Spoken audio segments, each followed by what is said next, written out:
आज हा नाम सप्ताह गेले 7 दिवस सुरू आहे आणि आज कायल्याच्या कीर्तनाच्या निमित्तानं आपण सगळे जमलेलो आहोत। मी प्रथमतः सद्गुरू गंगागिरी महाराज,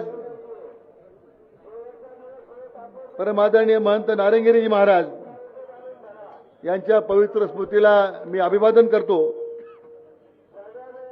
आणि हा सप्ताह ज्यांच्या आधिपत्याखाली सुरू आहे ते महंत रामगिरीजी महाराज यांनाही वंदन करतो।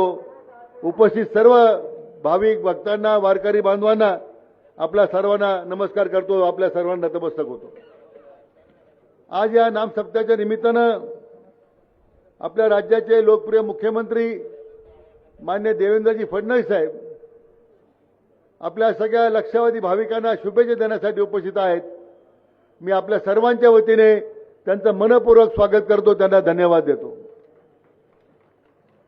त्याचप्रमाणे राज्याचे लोकप्रिय उपमुख्यमंत्री माननीय एकनाथराव शिंदे साहेब आज उपस्थित आहेत, त्यांचा सुद्धा आपल्या सर्व भाविकांच्या वतीने मनपूर्वक स्वागत करतो। श्रावण महिन्याच्या या पावन पर्वावर हा अखंड हरिनाम सप्ताह संपन्न होतोय। हा सप्ताह एक केवळ धार्मिक कार्यक्रम नाही आहे, पण समाजाला एकत्र आणण्याचं एक व्यासपीठ आहे, मनाला शांती देणारा आहे आणि आपल्या जीवनाला योग्य दिशा देणारा हा सप्ताह आहे। 7 दिवसाच्या या नामस्मरणानं आणि महंत रामगिरीजी महाराजांच्या मधुर वाणीनं आपल्या सर्वांना त्यांनी जीवनाचा सार त्यांनी सांगितला। परस्परामध्ये प्रेम, बंधुत्व भाव वाढून व्यसनमुक्त समाज आणि राष्ट्र अधिक बलशाली झालं पाहिजे, अशा प्रकारचा संदेश त्यांनी दिलेला आहे। परम आदरणीय महंत रामगिरीजी महाराज अव्याहतपणे हा अध्यात्माचा वारसा पुढे नेत आहेत।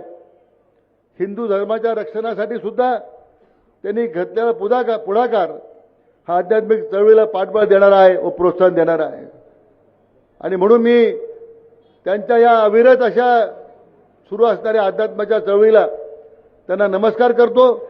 एकदा टाळ्याच्या गजरात पुन्हा एकदा महाराजांचं आपण सगळ्यांनी अभिनंदन करावं अशी विनंती करतो। अखंड हरिनाम सप्ताहाची वाटचाल हा द्विशताब्दीकडे आता सुरू आहे आणि अशा ऐतिहासिक सोहळ्यासाठी आम्ही ज्यावेळी माननीय मुख्यमंत्री, आपले लोकप्रिय नेते माननीय देवेंद्रजी फडणवीस साहेबांनी विनंती केली, गेल्या वर्षी ते वैजापूर तालुक्याच्या त्या शनी देवगड सप्तेला आले होते। दरवर्षी ते येत आहेत, आपल्या सर्वांचे आशीर्वाद घेत आहेत आणि त्यांनी तात्काळ मला महाराजांचा आशीर्वाद घ्यायचा आहे, आमच्या भाविकांचा आशीर्वाद घ्यायचा आहे, तात्काळ त्यांनी आपली विनंती मान्य केली। त्यांना एकदा पुन्हा एकदा टाळ्याच्या गजरात आपण सर्वांनी त्यांचं सुद्धा या ठिकाणी स्वागत करावं अशी विनंती आहे। आणि त्यामुळे त्याचबरोबर आपले लोकप्रिय उपमुख्यमंत्री माननीय एकनाथराव शिंदे साहेब त्यांचं आपण टाळ्याच्या गजरात सगळ्यांनी एकदा स्वागत करावं। माझी एवढीच आता माननीय मुख्यमंत्री महोदयांनी विनंती आहे, हा उत्सव साहेब इतका वाढत चाललेला आहे, लक्षावधी लोक एक अध्यात्माच्या भावनेने या ठिकाणी एकत्र येत आहेत। हा अध्यात्म उत्सव म्हणून राज्य सरकारने याला मान्यता द्यावी अशी मी आपल्याला निमित्ताने विनंती करणार आहे।